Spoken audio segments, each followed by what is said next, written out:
Last time we met my messy grass problem and the dream of one small model that already holds all the context. Now let's ask, if we built an intelligent machine to solve it, what would be inside? No tech yet, just thinking.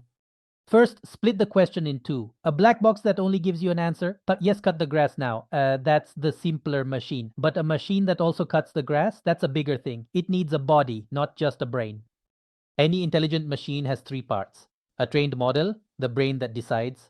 Sensors, a camera, a LiDAR, a microphone, so it knows in real time what it's working on. And actuators, motors, an arm, a cutter that actually do the job. And they run in a loop. Sense the grass in front of you, decide.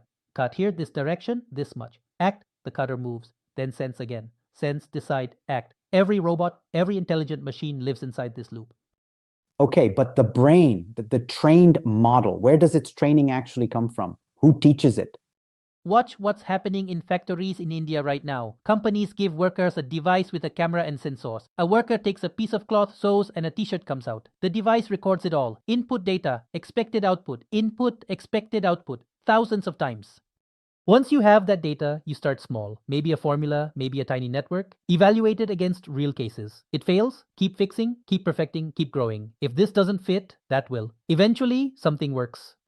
So an intelligent machine is a trained model, plus sensors, plus actuators. Running sense, decide, act. And the training behind it is just recorded pairs of input and expected output, plus patience. Next, let's take your own messy data, even a plain Excel sheet, and walk it all the way to a model. See you there.